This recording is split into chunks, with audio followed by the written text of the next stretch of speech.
Pagpapatuloy lamang natin ito sapagkat medyo mahaba ito. Nasa Book of Daniel tayo at mula sa creation hanggang sa Book of Revelation, nandyan po ang atin pong tinutuklas. Mga konting bagay lang, karagdagan sa atin pong kaalaman. Lalo tigit, ang atin pong mga pinag-aaralan, kapatid, ito po ay refreshment ng atin pong mga doktrina. At huwag po natin kalimutan tuwing umaga at hapon ng atin pong panambahan sa Panginoon, ay nariyan po kayo upang tayo pong lahat ay makinabang. Ninais lamang ng Diyos, mga kapatid, na ang kanya pong bayan, kanya pong mga anak ay mahanda. Kaya ngayong hapon, mayroon po tayong tatalakayin na doon pa rin tayo sa The Connection of Power, na ito po ay mayroong kinalaman sa aklat po ng Daniel. At dito po mamaya, yung pong memory verse na yan, yun pong ating kitex, ay atin na pong bahagian ng kunti. Diyan sa ating kitex ay makukuha na natin yung atin pong pinag-aaralang mga series. So diyan po tayo nakatutok, mga kapatid.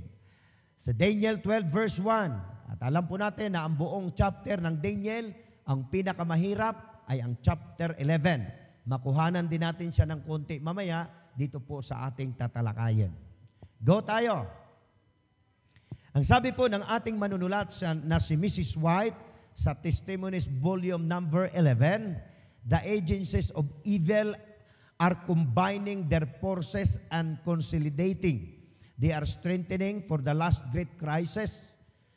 Great changes are soon to take place in our world, and the final movements will be rapid ones. So atin pong isinama doon po sa atin pong talakayan ngayong hapon, sapagkat alam naman po natin na ang labanang ito ay mula sa spiritual at sa literal, ganun din sa tunay na pangyayari, ito po ay nangyayari sa atin pong kasalukuyan. At ang atin pong tunay na tinutuklas, mga kapatid, ito po ay labanang pang-espiritual. Kaya ang mangyayari po sa atin, dahil tayo ay harap naman talaga sa krisis na pangmalakihan at pangbuong daigdigan, ay mahanda lamang ang atin pong mga sarili. Kaya aninais ng Diyos na tayong lahat ay maghanda lang. Ang ating relasyon sa Panginoon ay atin pong pagtibayin, sapagkat yung malaking pagbabago na yan, yung malaking great crisis at saka yung great changes ay mangyayari yan sa ating sanlibutan. At ito po ay mabilisan. The rapid one or will be rapid ones. So, mabilis na mangyayari, mga kapatid. Mayroon pong mga kunting kinuha dito sa aklat ng Mateo 25, 1 hanggang pababa. Tungkol po yan sa 10 birhen.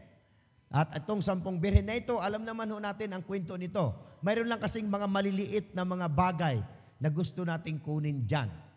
Alam niyo po ba, sa mga dalubhasang nag-aaral ng banal na kasulatan, ito pong 10 birhen, ito po ay kapwa Adventist. O yan.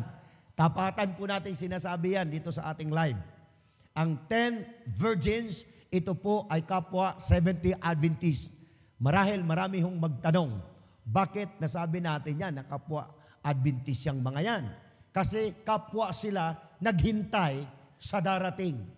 At walang ibang hinihintay ang 10 birhen na yan, doon po sa binanggit ng aklat ng Mateo ay ang ating Panginoon. Hinintay nila ang groom na darating dahil sa babaeng ikakasal na dito sa lupa, walang iba kundi ang ating Panginoon. Kasi ang meaning ng Adventist, siya po ay naghihintay sa pagdating ng Panginoon. Ikapwa sila naghintay. Pariho yung Adventist yan. Parihong naghintayan sa ating Panginoon. Ang naging problema lang, kapatid, dyan sa 10 birhen na naghintay sa ating Panginoon, mayroong hindi naghanda, mayroon namang naghanda. Kaya dito po sa ating pinag-aaralang series number 25 ay mahanda lang ang mga anak ng Diyos. At alam po natin na yung hindi naghanda, hindi sila nakapasok. At yung naghanda, sila ay nakapasok sa isang malaking kasalan. Para tayo ay makapasok sa malaking kasalan, na naghintay tayo sa pagdating ng ating Panginoon, kailangan natin ng maghanda ng mabuti. At ang pinahahanda sa kanila ay langis, na ang langis na yan ay kumakatawan sa Espiritu. Kaya kung tayo ay kulang ng ating espiritual na paglilingkod, ibig sabihin, hindi tayo nahanda. Pangalawang punto, kapatid, lapdikan lang natin yan. Kasi pabalik-balik na lang yan. Sana po maunawaan natin. Kailangan tayong mga anak ng Diyos ay puspusan tayong maghanda sa pagdating ng atin pong Panginoon. Kaya ang meaning po niyan, hindi lahat ng mga Adventist ay maligtas. Kasi mayroong hindi naghanda, mayroon namang nagpaligoy-ligoy, at habang naghahanda kung ano naman ang ginagawa. Yan po ang ibig sabihin niyan. Alam po natin na yung 5, walang langis, yung 5 naman, may langis. Alam po natin na yung 5, hindi nakakita sa Panginoon. Bakit? Madilim wala silang ilaw. Number 2, hindi po sila nakapasok. So yung the 10 virgins, mga kapatid, ay tumutukoy kung paano mahanda ang mga anak ng Diyos. Kaya tayong naghanda, kailangan natin ito. Sa espiritual na kalagayan, kailangan natin pagningasin natin ang atin pong mga ilawan. Ayan. Sino sa inyo pamilyar sa tinatawag na Armageddon? Sa pelikula, sa mga Hollywood movies, mayroon yan. Kaso lang, napakalaking digmaan naman yung pinakita nila dyan, yung the Armageddon. Yung Armageddon, kapatid, tutuklasin natin, kukuha rin tayo ng konti dyan. Kasi doon sa mga taong hindi nakaunawa kung ano yung Armageddon, malalaman natin, kahit mga kunting bagay, malalaman natin na ang iglesia pala natin, ang atin pong mga kapatiran sa atin pong iglesia, ganun din sa atin pong mga kaibigan na nanonood sa atin pong live, mayroon ding matutunan kahit mga kunting bagay lang. Na ito ay mayroong kabahagi na makapagpatibay ng atin pong paglilingkod. Ang salitang Armageddon, kapatid, ito po ay hango mula sa salitang Hebreo, na ibig sabihin ng arma o harma, ito po ay mountain or mount. Okay? Ang Gido naman, or Gidon, o Armageddon, yun pong harma ay mountain o arma ay mountain o bundok. Yung Gido naman o yung Gidon, yun naman ay congregation. So, ibig sabihin, mayroong Armageddon na tinatawag dito po sa banal na kasulatan, especially sa Book of Exodus. Mayroon yan. Kaya dito natin malalaman na ang Armageddon pala mula sa bundok, mayroong congregation. Kaya tawagin siyang Mount of Congregation. Di mayroon tayong idea, mga kapatid. Ano kinalaman ng Armageddon doon sa Mount of Congregation? Bakit binanggit siya at ang mga larawan na makikita natin dyan, bakit puro digmaan, puro patayan, maging sa mga movie? Kasi yan po ay spiritual warfare na atin pong makikita. Kaya mayroon tayong tinatawag naman sa bandang Israel na Mount Megiddo. O di ba, mayroon tayong napulot kahit papaano, kahit konti. Dito naman, mga kapatid, pinapakita dito na ang Armageddon pala, ito pala yung kung saan nakapatong ang ating Panginoon. Kaya mayroong binamagit na arma o yung mountain, ito po ay upuan at santuaryo at teritoryo ng ating pong Panginoon. Mamaya-maya makikita natin. Bakit nagkaroon ng digmaan at labanan sa espiritual? Ito yung tinatawag na Armageddon. Kasi yun yung nais upuan ng kaaway ng Diyos. Walang iba kundi si Lucifer. Kaya dito natin makikita, unti-unting mabubuksan yung atin pong isipan na wag ho natin baliwalain yung atin pong pinag-aaralan dito. At wag po natin itong baliwalain sapagkat ito po ay bahagi ng atin pong paghahanda. Kailangan ang mga anak ng Diyos, ang bayan ng Diyos, ang pinili ng Diyos, kailangan po ay mahanda sa pagdating ng atin pong Panginoon. Tuloy tayo, mga kapatid. So mayroon pong tinatawag rito na labanan, espiritual. Ang tinatawag na Armageddon, atin pong ulitin para hindi natin makalimutan. Yan po ay Mount of Congregation. Kaso lang sa English, medyo siya, parang labanan. Pero yan po ay totoo naman talaga na nasa banal na kasulatan. Dito tayo. Isaiah 14 verse 12. o sa aklat ng Isayas, 14, talata po ay 12. Ano't nahulog ka mula sa langit o tala sa umaga? Anak ng umaga, paanong ikaw ay lumagpak sa bundok, lumagpak sa lupa, ikaw na siyang nagpahina sa mga bansa. Ang binabanggit po dyan ay si Lucifer o kaaway, katunggali ng ating Panginoon. Gusto ko pong unawain natin ito, kapatid, yung sa 13. Yan lang. Hindi na natin isa-isahin yan. Alam na natin yan na yung anghel na nahulog, si Lucifer yan. Dito tayo. At sinabi mo sa iyong sarili, ako'y sasampa sa langit. Saan siya sasampa, kapatid? Sa langit. Aking itataas ang aking luklukan. Itataas niya ang kanyang sarili na mayroon siyang dalang luklukan o kaharian sa itaas ng mga bituin ng Diyos. Pansinin po natin, at ako'y uupo sa bundok ng kapisanan sa mga kadulong-duluhang bahagi ng hilagaan. Yung hilagaan sa English yan, north. Mayroon siyang binabanggit na siya ay uupo sa bundok ng Diyos, dadalhin niya ang kanyang luklukan, uupo siya sa kaduluduluhang bahagi ng hilagaan. Kasi ang King of the North, yun pong hari ng hilagaan, si Kristo yan, kapatid. Kaya ang panukala ni Lucifer, gusto niyang iangat niya ang kanyang sarili, uupo siya magiging King of the North. Kasi si Kristo ang nakaupo dyan sa kanan, maging ipinakita sa santuaryo yan. Kaya mapapansin natin, dito mayroong labanang espiritual.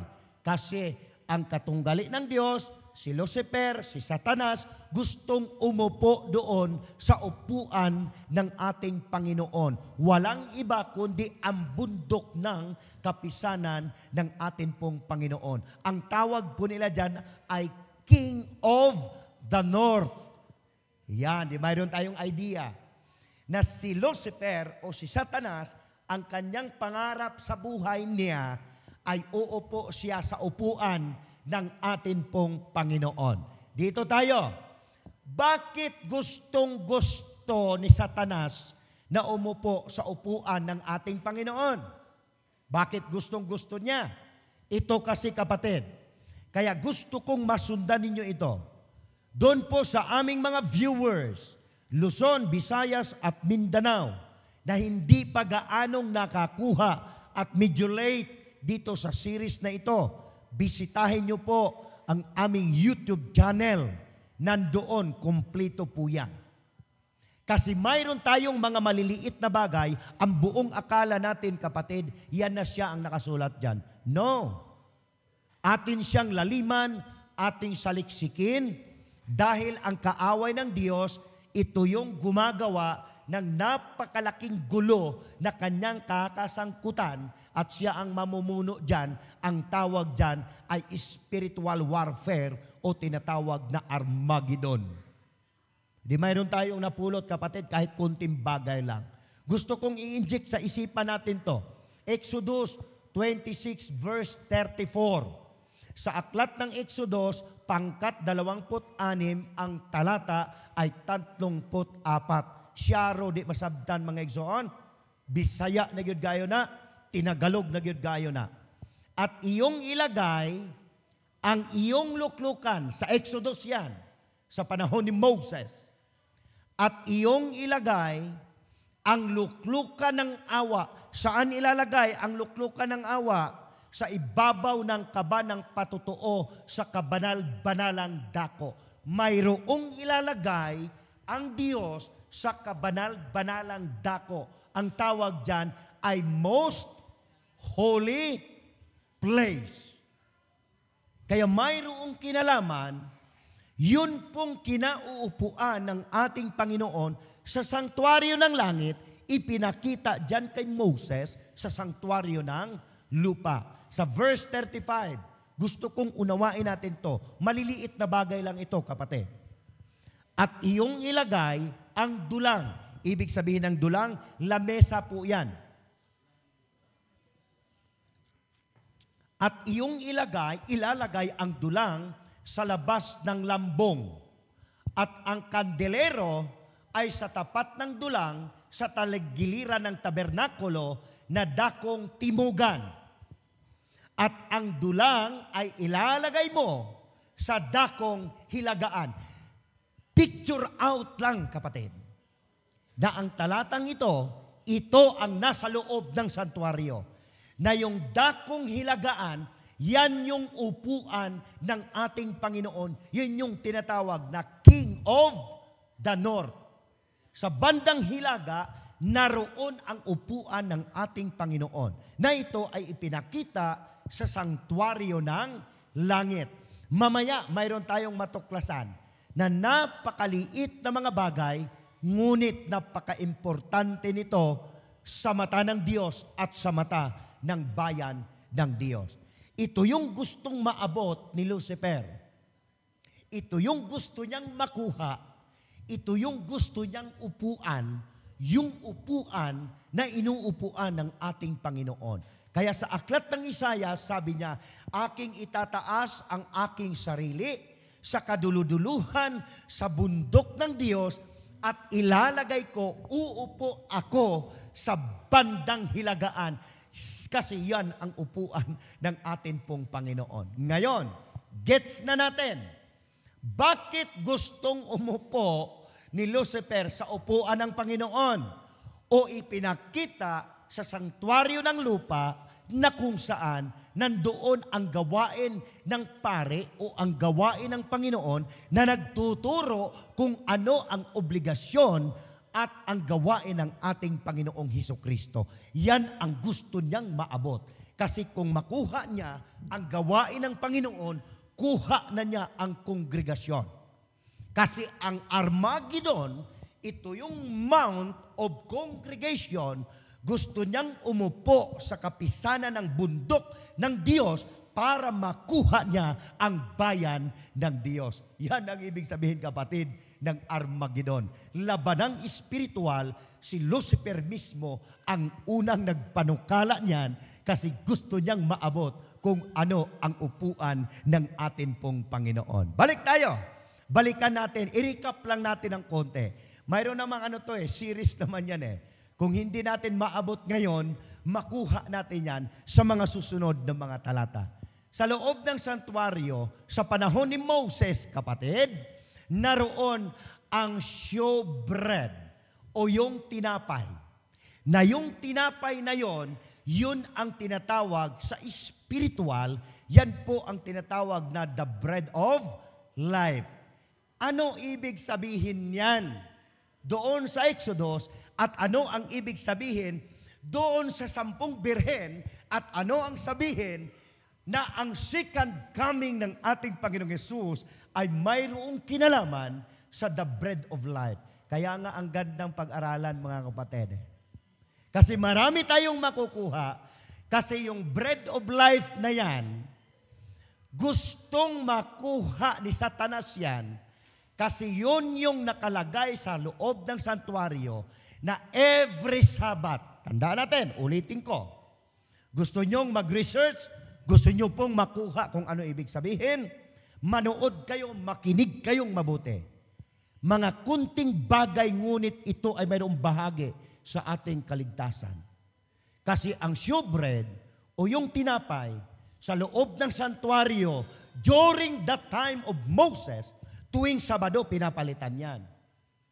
Nakita nyo? Tuwing Sabado, pinapalitan niyang tinapay na yan sa loob ng santuario. Ano connect? The power of connection, kapatid. Kasi ang tinapay, napapanis yan. Pinapalitan yan doon sa loob ng santuario. At tuwing Sabado, mayroon silang nilulutong tinapay, ipapalit yan. Sino ba yung tinapay na yan? Gets natin? So yung tinapay na yan, kumakatawan yan doon sa salita ng Diyos. At ang salita ng Diyos, alam natin, hindi napapanis yan. Kaso lang, pinakita dyan, kasi ang Armageddon, the spiritual warfare, ipinakita dyan ng Panginoon na gustong umupo ni Lucifer o ni Satanas doon sa upuan, bundok ng kapisanan ng Diyos kasi gustong-gusto niya yung pangyayari na yan, na yung tinapay tuwing Sabado, pinapalitan yan. Kasi gusto niyang i-convert na tuwing Sabado may kinalaman sa 10 utos yan. Na kapag siya ay umupo dyan sa kapisanan ng bundok ng Panginoon, dyan sa sanktuaryo ng langit at ng lupa, kapatid, sa kanyang kalagayan, kayang-kaya niyang palitan ang salita ng Diyos, kapatid, na siyang kumakatawan dyan sa tinatawag na shewbread. Di ba'y napakaganda? At least mayroon tayong nalaman na sa santuario pala, during the time of Moses, kaya pinapalitan yan, at yan ang gustong-gusto ng kaaway ng Diyos, kasi mayroong kinalaman sa kautusan ng Diyos. Hindi pa nga siya nakaupo sa bundok ng kapisanan ng Diyos, pinalitan na nga yan eh. Pansin niyo po, kapatid? Kasi ang pagpapalit ng tinapay doon sa loob ng santuario, mayroong kinalaman sa salita ng Diyos.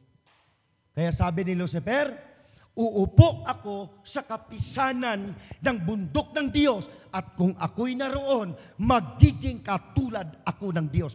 Ang hangarin ni Lucifer o ni Satanas, maging katulad ng Diyos. Kasi kung siya ay maging katulad ng Diyos, alam niya kung paano ang gagawin sa loob ng santuario na sa pagpapalit ng salita ng Diyos o ang kautusan ng Diyos. Mayroon hong kinalaman sa Sabat yan, kapatid. Tutok lang po tayo. The bread of life, no other than Jesus Christ. And the bread of life, no other than the Word of God. Na itong gustong-gusto na i-inject para malito ang mga anak ng Diyos. At ito ang kanyang ginawa. Doon sa 10 virgins, bakit madilim ang kinabukasan nung 5? Parihong naghintay yun. Kasi nagpabaya. Ayaw makinig, ayaw maniwala, ayaw mag-worship, kapatid. Hayaan mo na sila mag-worship dyan. Maligtas din naman ako kasi nandito ako sa loob ng compound. Remember, my friend, parihong Adventist yan, parihong naghintay, pero mayroon talagang hindi maligtas. Bakit? Ayaw talagang sumunod. Bisan pag-unsaon mo nagdok-dok sa agtang, di yun na mo too. Kaya ang ilang kaligut-gut sa ilang kasing-kasing igsoon na anana sa sulod kanila. Just remember, my friend, brothers and sisters, to all our viewers, kailangan makita natin na ang ating tinutuklas, ang ating pinag-aaralan, hango po yan sa tunay na pangyayari. Mga awit, pangkat 48, talata po ay 1. Dakila ang Panginoon at marapat ka purihin sa bayan ng aming Diyos sa kanyang banal na bundok. Si David, alam niya na ang naghahari, siyang umupo na tinatawag na King of the North. Hindi si Lucifer, hindi si Satanas. Kasi alam niya ang kasaysayan kung ano ang kalagayan ng atin pong Panginoon. Verse 2, last text, at mamayang madaling araw, huhusgahan natin, kapatid, kung ano ang ginagawa ng King of the North para ang bayan ng Diyos hindi maligaw. At lahat tayo magmana ng buhay na walang hanggan. Maganda sa kataasan, ang kagalakan ng buong lupa, siyang bundok ng Sion sa mga dako ng hilagaan na bayan ng dakilang hari, the King of the North, no other than Jesus Christ. And the word Armageddon, ito yung spiritual warfare na itong gustong-gustong makuha ni Lucifer o ni Satanas para uupo siya, kanyang dadalhin ang kanyang sarili para kilalanin siyang Diyos at para maligaw ang kongregasyon. Kaya Mount of Congregation, that is what we call the Mount Zion of God. Clear! Nandyan tayo. Nandito yung ating key text, kapatid. Now, at the time, Michael, the great prince who stands guard over the sons of your people, will arise and there will be a time of distress such as never occurred since there was a nation until the time. And that the time your people, everyone who found written in the book will be rescued. Yan na yung pagtayo ni Michael sa panig ng kanyang bayan para tayong lahat, kapatid, ay magmana ng buhay na walang hanggan. Tatayo siya para sa atin at para sa ating kaligtasan. Tutok lamang po kayo, mga minamahal po naming mga kaibigan. Doon po sa aming mga kapatiran, dyan po sa ibang bansa na patuloy na tumangkilik at nakikisa sa atin pong gawain, tutok lamang po kayo. Dito po sa ating Negros Channel, Hope Channel, naka-cross live tayo dyan, itutok lamang natin ang ating mga mata. Dito po at ipakinig natin ang ating pakinig sa gawain po natin dito sa series ng EBS Voice of Hope Music Ministry, The Power of Connection. Ito po ang ating dalangin sa pangalan ng ating Panginoong Yesus.